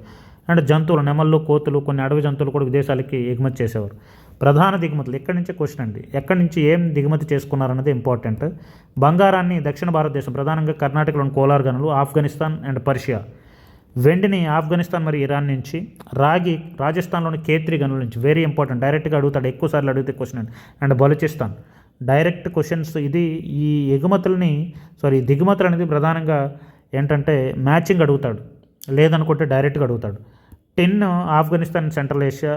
లాఫిస్ లజూరి, మణిమాణిక్యాలు, వజ్ర వైడూర్యాలు అంటారు కదా, వైడూర్యాలు, ఈ మనులు. వీటిని ఆఫ్ఘనిస్తాన్లోని బదక్షాన్ ప్రాంతం నుంచి. నీలమణి, జేడ్ని మధ్య ఆసియా నుంచి. స్టీటైట్, ఈ స్టీటైట్ ఏంటంటే ముద్రలు, ముద్రలు ఉన్నాయి కదా, సీల్స్, ఈ సీల్స్ని స్టీటైట్తో తయారు చేసి దీన్ని ఇరాన్ నుంచి దిగుమతి చేసుకునేవారు. టర్కోయిస్, ఇది ఇరాన్ నుంచి. వజ్రాలు ఈజిప్ట్ నుంచి. అల్బెస్టర్ అనేటటువంటి తెల్లరాయిని బెల్చిస్తాన్ మరియు ఆఫ్ఘనిస్తాన్ నుంచి. ఎర్ర సింధూరాన్ని ఆఫ్ఘనిస్తాన్ నుంచి. దేవదారు చెక్కని కాశ్మీర్, హిమాలయాల నుంచి దిగుమతి చేసుకునేవారు. ఇక్కడ చాలా చాలా ఇంపార్టెంట్ ఏంటంటే బంగారం ఒకటి గుర్తుపెట్టుకోండి, వెండి ఒకటి, రాగి ఒకటి, తర్వాత టిన్ ఒకటి, ఇవి ఒకటి క్లియర్గా చూసుకోండి. తర్వాత ఇవి మెయిన్. గాజులు తయారు చేయడానికి వాడినటువంటి శంఖాలు, పూసలు తయారు చేయడానికి అవసరమైనటువంటి అగేట్, కార్నేలియస్, యానిక్స్, చాల్చిడోని, స్ఫటికాలు, ఇలాంటివన్నీ కూడా ఏంటంటే కథియావాడ్ నుంచి తెచ్చుకునేవాళ్ళు. అమెథిస్ట్, దీని వంగపండు లేదా పద్మరాగమణి, ఇదొక మణి, దీన్ని దక్షిణ భారతదేశం నుంచి దిగుమతి చేసుకునేవాళ్ళు. దిగుమతులు చాలా ఇంపార్టెంట్, గుర్తుపెట్టుకోండి. తర్వాత వీళ్ళు తూనికలు, కొలతలు, వెయిట్స్ అండ్ మెజర్స్. వాణిజ్యంలో మనకి ప్రధానంగా ఏంటంటే తూనికలు, కొలతలు చాలా ఇంపార్టెంట్. అంటే మనకి వ్యాపారంలో ఖచ్చితంగా ఉండాలంటే ఈ తూనికలు, కొలతలు, బరువులు అనేవి సక్రమంగా ఉండాలి. వ్యాపారంలో ఖచ్చితత్వం కోసం వీరు ప్రామాణికమైనటువంటి తూనికలు వాడేవారు. వీరి తూనికలు ఎక్కువగా 16 గుణిజాలు ఉండేవి. అంటే 16, ఇప్పుడు మనకి పావు కేజీ, అర కేజీ గుండులు ఉంటాయి కదా, పావు కేజీ గుండు, అర కేజీ గుండు, ఇలాగా మనకి ఏదైతే ప్రామాణిక ప్రమాణాలు ఉండేవో అలాగే వీరి తునికలు 16 గుణిజాలతో ఉండేది. Very very important. 16, 32, 64, 160 అలాగనమాట. బరువులను కొలవడానికి చెట్ అనేటటువంటి రాయితో చేసినటువంటి ఘనపు ఆకారపు రాళ్ళను వాడేవారు. అంటే ఇంత బరువు చేయడానికి మనకి రాళ్ళు వాడతారు కదా, ఆ రాళ్ళని చెట్ అనేటటువంటి రాయితో తయారు చేసినటువంటి రాళ్ళు వాడేవారు. లోథాల్లో ఏనుగు దంతంతో చేసినటువంటి స్కేల్ లభించింది. అంటే ఇక్కడ స్కేల్స్ని అంటే మనకి వ్యాపారంలో పర్టికులర్గా ఈ తూనికలు కొలతల్ని కరెక్ట్గా వాడేవారు. ఈ కొలత బద్ద మనకి ఏనుగు దంతం చేసినటువంటి కొలత బద్ద అనేది ఈ స్కేల్ అనేది లోథాల్లో లభించింది. తూనికరాల పరిశ్రమ చనుహుదార్లో ఉందండి. తర్వాత రవాణా వీళ్ళు ట్రాన్స్పోర్ట్ కోసం ఎడ్ల బండ్లు ప్రధానంగా వాడేవారు, ఎక్కాస్ అంటారు. ఎద్దులు లాగేటటువంటి బండుల్ని ఎక్కాస్ అంటారు. అది చాలా ఇంపార్టెంట్. జలమార్గం నదుల ద్వారా సముద్రం ద్వారా వ్యాపారం జరిగేది. గుజరాత్లోని లోతాలు ప్రపంచంలో అత్యంత పురాతనమైనటువంటి వాడేరు డాక్ యార్డ్, చాలా ఇంపార్టెంట్, ముందే చెప్పుకున్నాం. తర్వాత వీళ్ళ యొక్క సమాజం చూస్తే సింధు నాగరికత కాలం ప్రధానంగా మాతృస్వామిక వ్యవస్థ. ఇప్పుడు ఉన్నటువంటి మొత్తం భారతదేశం అంతా పితృస్వామిక వ్యవస్థ. తండ్రి నుంచి వంశపారంపర్యంగా వంశం అనేది నడిస్తే, సింధు నాగరికత ప్రధానంగా మాతృస్వామిక వ్యవస్థ. వెరీ వెరీ ఇంపార్టెంట్, గుర్తుపెట్టుకోండి. వీరు తయారు చేసినటువంటి బంకమట్టి బొమ్మల్లో స్త్రీని దేవతగా పూజించేటటువంటి సాంప్రదాయం, అమ్మ తల్లి అనేటటువంటి వీళ్ళ బంకమట్టి టెరకొట్ట బొమ్మల్లో అమ్మ తల్లి ఎక్కువ కనిపిస్తుంది. ఈ స్త్రీని దేవతగా పూజించేటటువంటి సాంప్రదాయం ఇక్కడ కనిపిస్తుంది. సృష్టికి మూలంగా స్త్రీ, ప్రకృతికి మారుపేరు స్త్రీ అనేటటువంటి భావాలు కడిగేటట్టు ఈ బొమ్మలు తయారు చేశారు. కాబట్టి ఆనాటి సమాజం మాతృస్వామిక వ్యవస్థ అని చెప్పొచ్చు. వెరీ ఇంపార్టెంట్, డైరెక్ట్ క్వశ్చన్ అడుగుతారు. స్టేట్మెంట్ టైప్ ఆఫ్ క్వశ్చన్స్లు ఇవి వస్తాయండి, చూసుకోండి. సామాజిక వ్యవస్థలో వర్గాల నిర్మాణం ప్రధానంగా కనబడుతుంది. వర్ణ వ్యవస్థ లేని కారణంగా ఆనాటి సమాజంలో వివిధ వర్గాలు ఖచ్చితంగా ఏర్పడినట్లు ఆధారాలు బట్టి తెలుస్తుంది. అంటే ఇప్పట్లాగా కుల వ్యవస్థ లేదు, వర్ణ వ్యవస్థ లేదు. అంటే బ్రాహ్మణులు, క్షత్రియులు, శూద్రులు ఇవన్నీ కూడా ఏంటంటే మనకి వేద నాగరికతలు, ఆర్య నాగరికతలో వస్తాయి. కానీ ఇక్కడ ఏంటంటే వర్ణ వ్యవస్థ అనేది లేదు. అప్పటికి కుల వ్యవస్థ, వర్ణ వ్యవస్థ అనేది డెవలప్ అవ్వలేదు. అంటే సమాజంలో వివిధ వర్గాలు, అంటే పురోహిత వర్గం ఒకటి, లేదంటే ధనిక వర్గం ఒకటి, ఇలాగ పనిచేసే వర్గం ఒకటి, ఇలా సమాజంలో వివిధ వర్గాలు కనిపిస్తాయి తప్ప కానీ వర్ణ వ్యవస్థ కానీ కుల వ్యవస్థ కానీ లేదు. సమాజంలో ముఖ్యమైన వర్గాలు వ్యాపారులు, చేతివృత్తుల వారు, వ్యవసాయదారులు, శ్రామిక వర్గం, 5వ వర్గం వేటాడుతూ జీవనం కొనసాగించేటటువంటి ఆటవికులు. ఇలా అంటే వృత్తి ఆధారంగా డిఫరెంట్ వర్గాలు ఏర్పడ్డాయి తప్ప కానీ వర్ణ వ్యవస్థ కానీ కుల వ్యవస్థ కానీ ఏర్పడలేదు. సింధు నాగరికత యొక్క ప్రజల యొక్క ఆహారపు అలవాట్లను గమనిస్తే వీరి ప్రధాన ఆహారం గోధుమ మరియు బార్లీ. అంటే ఎక్కువగా వీళ్ళు తీసుకునేది గోధుమ మరియు బార్లీ. వరి పండించినటువంటి ఆధారం ఉన్నప్పటికీ ఇది తక్కువగా వాడబడేది. ఎందుకంటే ఎక్కువగా మనకి వరి చాలా తక్కువ సింధు నాగరికత కాలంలో. తర్వాత అలంకరణ కోసం ప్రాధాన్యత ఇచ్చారు ప్రజలు. బంకమట్టి బొమ్మలతోనూ, పూసల పరిశ్రమలోనూ లభ్యమైనటువంటి విగ్రహాల్లోనూ వీరు వాడినటువంటి లోహాలు బట్టి ఆభరణాల గురించి మనకు తెలుస్తుంది. చాలా ఆభరణాలు బాగా వాడేవారు. వీరు లోహ పరిజ్ఞానం ప్రకారం వీరి ఆభరణాలు బంగారం, వెండి, కంచుతో తయారు చేసిబడేవి. వాళ్ళకి తెలిసినవి అవే కాబట్టి. గాజులు తయారు చేయడం, ముక్కు పొడకలు, అదేవిధంగా పూసలతో కూడినటువంటి దండలు ధరించడం కనిపిస్తుంది. సుగంధ పరిమళాలు కూడా వాడారు. కేశాలంకరణ పద్ధతులు, అంటే డిఫరెంట్ హెయిర్ స్టైల్స్ కూడా మహిళలు, పురుషులు కూడా ఏంటంటే హెయిర్ స్టైల్స్కి ప్రాధాన్యత ఇచ్చేవారు. అంటే మనకి different types of hair styles. Sindhu ప్రజలు అలంకారానికి ఎంత ప్రాధాన్యత ఇచ్చారు చెప్పడానికి ఇది ఒక ఎగ్జాంపుల్ అండి. స్త్రీల వల్లే పురుషులు కూడా అలంకరణకి, కేశాలంకరణకి గట్టి ప్రాధాన్యత ఇచ్చేవారు. వీళ్ళ యొక్క అభిరుచులు నాట్యం, చేపలు పట్టడం, ఎద్దులతో పోరాటం, నౌకాయానం, జూదం ఇవన్నీ కూడా వీళ్ళ యొక్క వినోదాలు. వీరి యొక్క అంతిమ సంస్కారాలను గమనిస్తే చనిపోయిన వారిని పూడ్చిపెట్టేటటువంటి పద్ధతి కనిపిస్తుంది. ఎక్కువగా దహనం చేయకుండా పూడ్చిపెట్టేటటువంటి పద్ధతి కనిపిస్తుంది. అండ్ శైవ సాంప్రదాయానికి దగ్గరగా, అంటే వీళ్ళు చేసేటటువంటి పద్ధతులన్నీ శైవ సాంప్రదాయానికి దగ్గరగా సింధు నాగరికత ప్రజలు పాటించారు. మృత కళేబరం యొక్క తలను ఉత్తర దిక్కుగా తిప్పి కళేబరాన్ని కూర్చున్న స్థితిలో పూడ్చివేయడం అనేది ఈ సాంప్రదాయాన్ని ఇప్పటికీ వీరశైవులు పాటిస్తారు. వీరశైవులు అంటే శైవ సాంప్రదాయంలో వీరశైవులు చనిపోయిన తర్వాత ఏంటంటే తలని ఉత్తర దిక్కుగా తిప్పి కళేబరాన్ని కూర్చున్న స్థితిలో పూడ్చివేయడం. ఎక్కడ అంటే పూడ్చడం కూడా పడుకోబెట్టకుండా కూర్చోబెట్టుకుని పూడ్చడం చేస్తారు వీరశైవులు. అలాగే వీళ్ళు చేశారన్నమాట. ఇదే కాకుండా ఇతర పద్ధతులైనటువంటి చితాభస్మాన్ని కుండల్లో పూడ్చడం, ఏదో ఒక అంగాన్ని పూడ్చిపెట్టే పద్ధతి, శవపేటికల్లో ఖననం చేసేటటువంటి పద్ధతి, అనేక రకమైనటువంటి పద్ధతులు కూడా ఉన్నాయి. తర్వాత వీళ్ళ యొక్క మత పరిస్థితులు. సింధు నాగరికత ప్రజలు కొన్ని నిర్దిష్టమైనటువంటి ఆచారాలను, సాంప్రదాయాలను, విశ్వాసాలను కనబరిచారు. వీటికి ప్రత్యేకమైనటువంటి మతం లేదు. అంటే మతం అంటే పవిత్ర గ్రంథము, పవిత్ర క్షేత్రం ఇలాంటివి కనిపిస్తాయి. కానీ ఏంటంటే వీళ్ళది మతం అనేది పర్టికులర్గా చెప్పం. వీళ్ళు కొన్ని విశ్వాసాల సమూహం, అంటే ఆచారాలు, సాంప్రదాయాలు, విశ్వాసాలు. అంటే వీళ్ళకి దేవుడు అంటే నమ్మకం ఉంటుంది, కానీ ప్రత్యేకమైనటువంటి మతం లేదు. కొన్ని విశ్వాసాల సమూహం అని చెప్తారు. వీరి విశ్వాసాల్లో అతి ముఖ్యమైనది అమ్మదేవతారాధన. స్త్రీని సృష్టికి మూలంగా సౌభాగ్యానికి నిదర్శనంగా వీళ్ళు బంకబట్టి బొమ్మలు తయారు చేసుకొని అందులో పూజించుకునేవాళ్ళు. అంటే ప్రస్తుత గ్రామ దేవతలు మనం ఎలా పూజిస్తామో అలాగనమాట. జంతువుల ఆరాధన, ప్రకృతి రూపాలైనటువంటి రాళ్ళు, చెట్లు వంటి కూడా పూజించడం వీరి ఇతర సాంప్రదాయాలు. ఎత్తైన మూపురం ఉన్నటువంటి ఎద్దు వీరి పవిత్రమైనటువంటి జంతువు, వెరీ ఇంపార్టెంట్. దీన్ని యూనికా అని అంటారు. మీరు మొహంజదారో సినిమా చూస్తే మీకు క్లియర్గా అర్థమవుతుంది. హృతిక్ రోషన్ అండ్ పూజా హెగ్డే సినిమా ఒకటి మొహంజదారో అని ఒకటి వచ్చింది. ఆ మూవీలో పర్టికులర్గా ఈ మొహంజదారో మొత్తం టోటల్ వాళ్ళ యొక్క కంప్లీట్ కల్చర్ని చాలా క్లియర్గా చూపిస్తారండి. ఎప్పుడైనా ఫ్రీ టైం ఉంటే అది ఒకసారి చూడండి. నాగశిలను పూజించడం, స్త్రీ పురుష మర్మాంగాలను పూజించడం కూడా వీరి మతంలో కనిపిస్తుంది. అగ్ని ఆరాధనకు నిదర్శనంగా కాళీబంగాన్ మరియు లోతాల్ వంటి పట్టణాలు అనేకమైనటువంటి అగ్నిగుండాలు కనిపించి మనం మాట్లాడుకున్నాం. వీరు ప్రేతాత్మలను, భూత పిశాచాలను కూడా విశ్వసించారు. తాయెత్తులు కట్టుకుని, ఇప్పట్లాగే మనం ఎలా ఏంటంటే భూత ప్రేతాల నుంచి కాపాడుకోవడానికి తాయెత్తులు ఎలా కట్టుకుంటాం, అప్పట్లో వీళ్ళు కూడా తాయెత్తులు ధరించేవారు. వీరి విశ్వాసాలపై మెసొపటోమియా నాగరికత యొక్క ప్రభావం స్పష్టంగా కనిపిస్తుంది.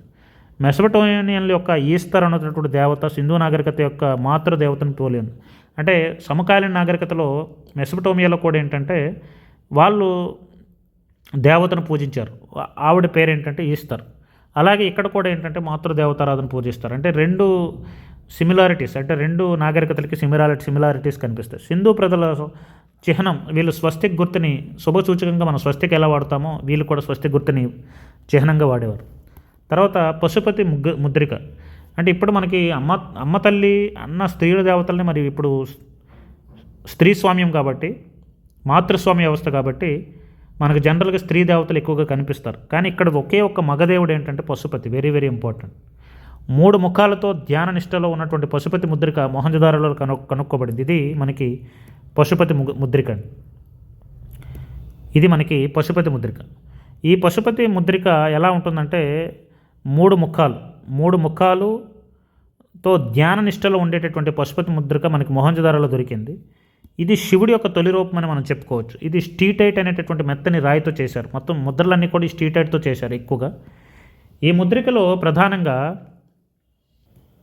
ముద్రికలో ఒక పురుషదేవుడు యోగాసనంలో కూర్చుని ఉంటాడు. ఆయనకి 3 ముఖాలు చెప్పాను కదా, పశుపతి దేవుడు. తలపై 2 కొమ్ములు కలిగినటువంటి కిరీటం కూడా ఉంటుంది. ఇక్కడ చూడండి, 2 కొమ్ములు కలిగినటువంటి కిరీటం అనేది తలపై ఉంటుంది. 3 ముఖాలు ఉంటాయి. 1 2 3 ముఖాలు ఉంటాయి. అండ్ 5 రకాల జంతువులు చుట్టూ ఉంటాయండి. మొత్తం 6 జంతువులు ఉంటాయి, 5 రకాలు. కుడివైపు ఏమో ఏనుగు, పులి ఉంటాయి. కుడివైపు ఇగోండి ఏనుగు అండ్ పులి. ఎడం వైపు ఖడ్గమృగం, ఇదొకటి. దున్నపోతు ఒకటి ఉంటుంది ఎడం వైపు. దీన్ని మహిషం అని కూడా అంటారు. మహిషం అంటే పంది అని చెప్పొచ్చు, దున్నపోతు అని కూడా చెప్పొచ్చు. పీఠం కింద, కాళ్ళ కింద 2 జింకలు ఉంటాయండి. ఇదొకటి 2 జింకలు.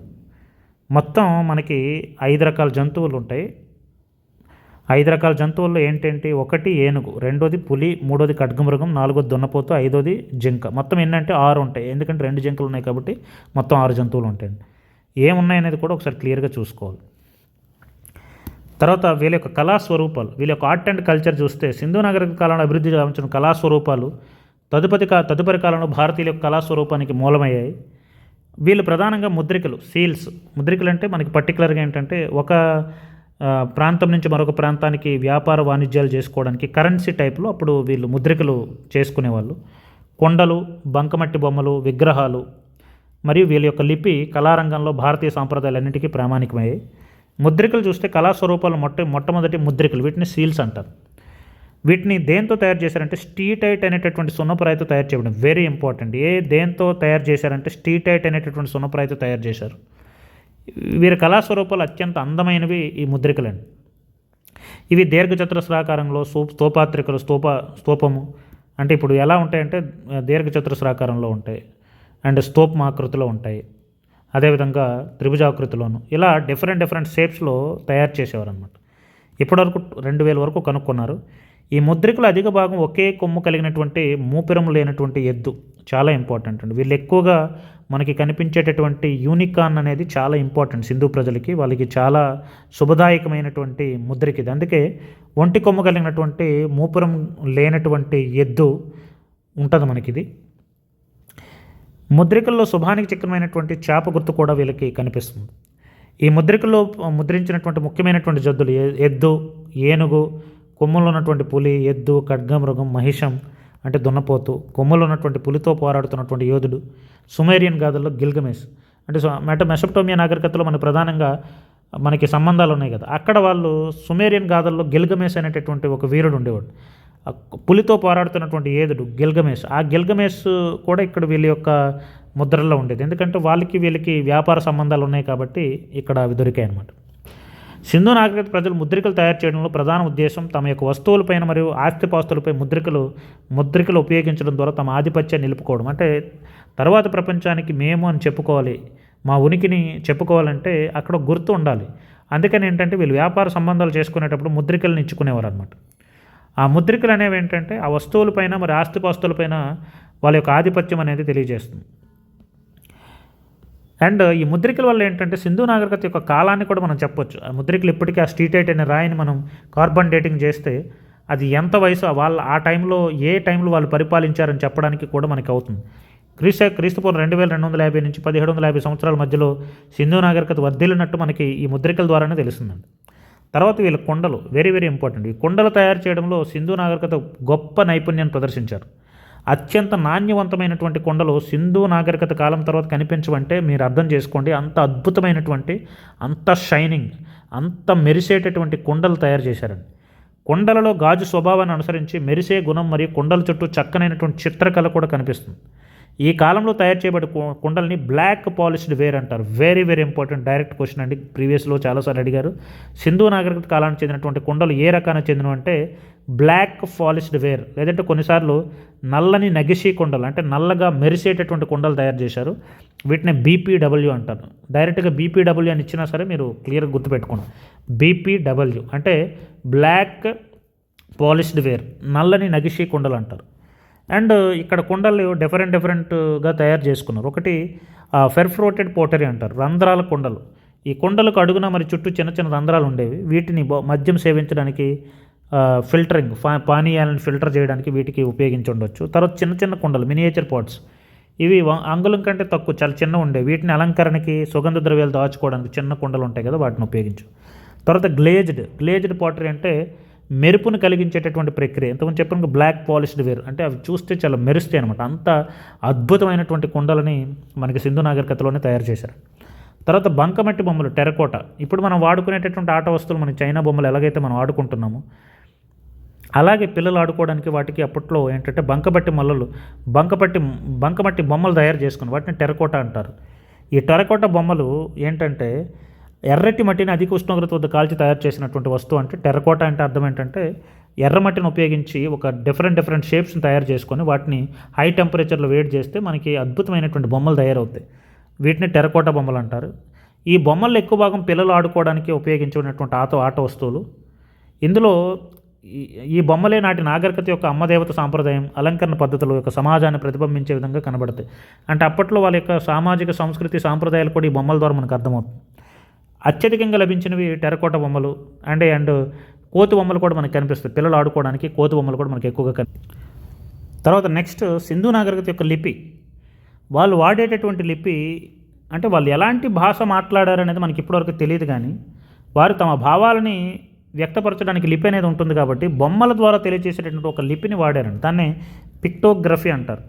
ఇందులో వివిధ రకాలైనటువంటి చేపలు, పక్షులు, మానవ ఆకారాలు, జంతువులు గుర్తులు కనిపిస్తాయి. అందుకే దీన్ని చిత్రలిపి లేదా బొమ్మలిపి అంటారు. అంటే సింధు నాగరికత యొక్క లిపిని ఏమంటారంటే పిక్టోగ్రఫీ అంటారు, చిత్రలిపి లేదా బొమ్మల లిపి అంటారు. అంటే ఇప్పుడు తెలుగు రాయడానికి ఈ విధంగా వా అంటే రు అంటే రు, ఎస అంటే స, ఇలా మనం ఒక్కొక్క రకమైనటువంటి అక్షరానికి ఒక్కొక్క రకమైనటువంటి అక్షరాన్ని తయారు చేసుకుని లిపిని తయారు చేసుకున్నాం. అలాగే అప్పట్లో వాళ్ళ యొక్క భావాలను తెలియజేయడానికి చేపల గుర్తులు, అదేవిధంగా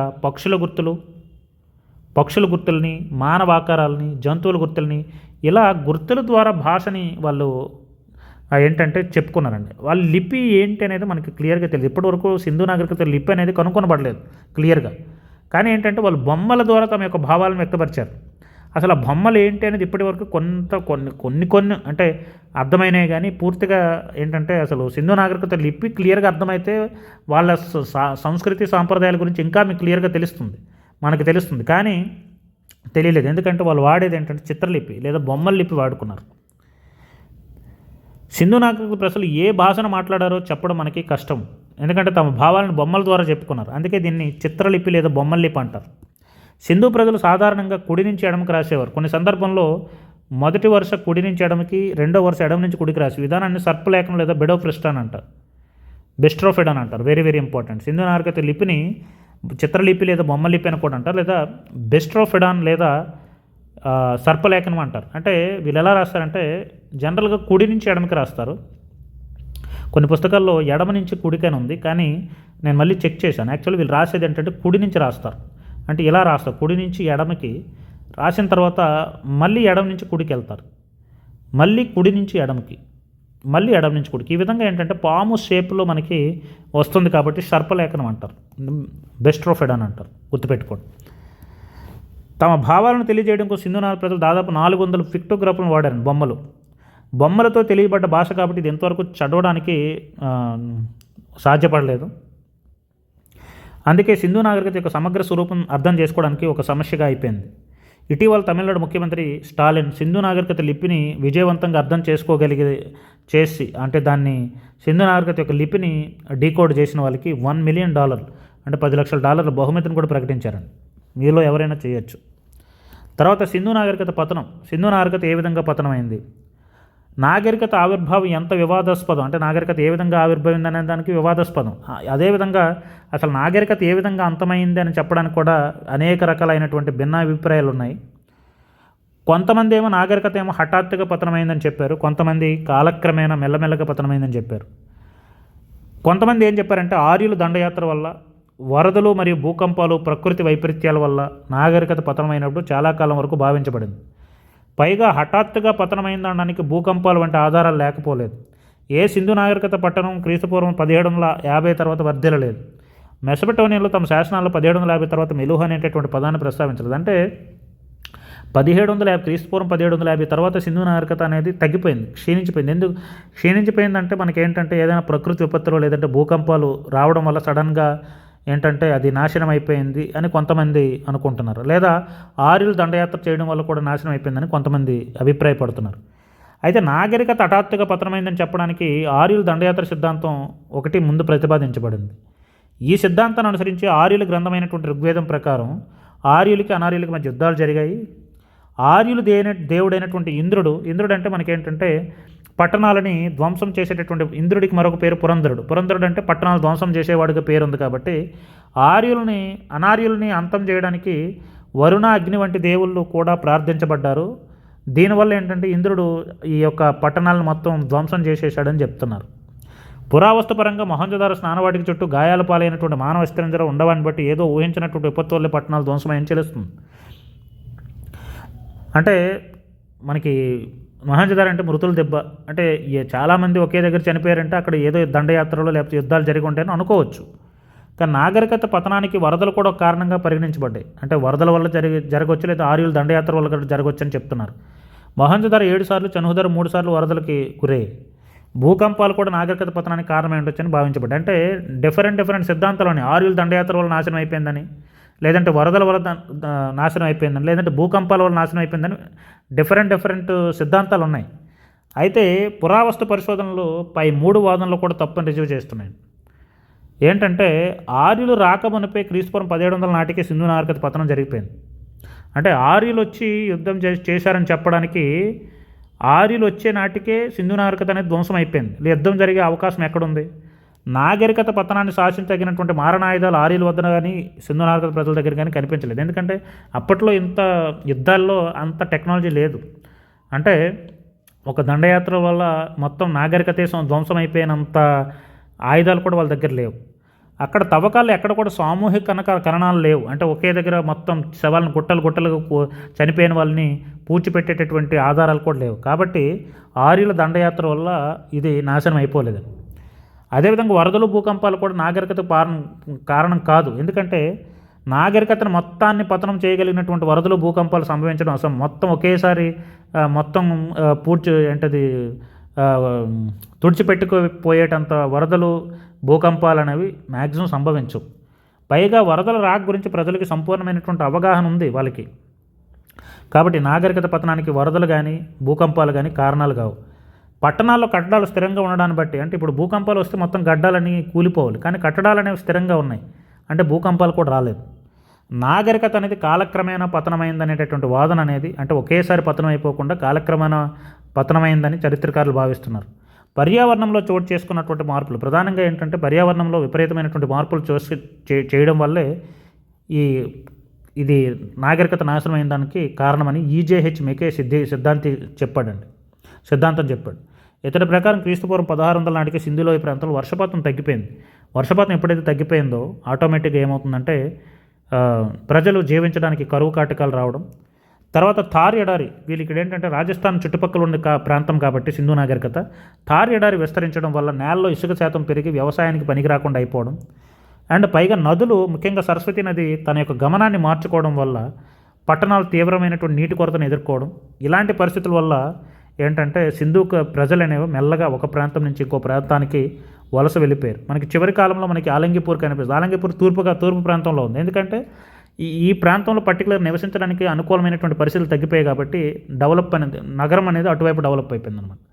ఈ విధంగా సింధు నాగరికతను ఎవరో ధ్వంసం చేయలేదు, ప్రజలే పట్టణాలు వదిలి వెళ్ళిపోయారని, వలసలు వెళ్ళిపోయారని భావించబడుతుంది అన్నమాట. తర్వాత ఇందులో మనకి ఇంపార్టెంట్ ఫ్యాక్ట్స్ ఉన్నాయి. వీళ్ళ యొక్క ప్రధాన దేవత అమ్మ తల్లి, వీళ్ళ యొక్క పూజించినటువంటి చెట్టు రావి చెట్టు లేదా అశ్వత్థ వృక్షాన్ని పూజించారండి. పూజించిన పక్షి పావురం, ఇది గతంలో అడిగారు అందుకే ఇవి రాశాను. వీళ్ళు పూజించిన పక్షి పావురం అండి.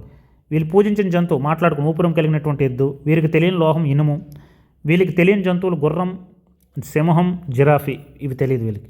తెలియని పంటలు చెరుకు, పప్పు దినుసులు. వీరి ప్రత్యేకతలు ఏంటంటే భూగర్భ డ్రైనేజ్ వ్యవస్థ, పట్టణ ప్రణాళిక, వీళ్ళ యొక్క సెపరేట్ ఇదనమాట. ఇది మనకి సింధు నాగరికతకి సంబంధించినటువంటి కంప్లీట్ డీటెయిల్స్ అండి. మీకు ప్రిలిమ్స్ కాబట్టి ఎగ్జామ్కి ఎంతవరకు అవసరమో అంతవరకు మీరు మెటీరియల్ ఫుల్ ఫ్లెడ్జెడ్గా చదువుకోండి, క్వశ్చన్ పోదు. మీకు ఎగ్జామ్కి ఎంతవరకు అవసరమో అంతవరకు ఇచ్చానండి. మరి ప్రతి టాపిక్ని ఏంటంటే డిగ్ చేసుకుంటూ వెళ్ళిపోతే మనకి ప్రిలిమ్స్ దగ్గర చాలా వేస్ట్ ఆఫ్ టైం అయిపోతుంది. మీకు ఈ కంటెంట్ నేను ఇచ్చినటువంటి ఈ క్లాస్తో, ఈ 2 క్లాసెస్తో సింధు నాగరికత నుంచి ఎలాంటి క్వశ్చన్ ఇచ్చి మీరు ఈజీగా ఆన్సర్ చేయొచ్చు. Don't worry. థ్యాంక్ యూ అండి. Thank you so much.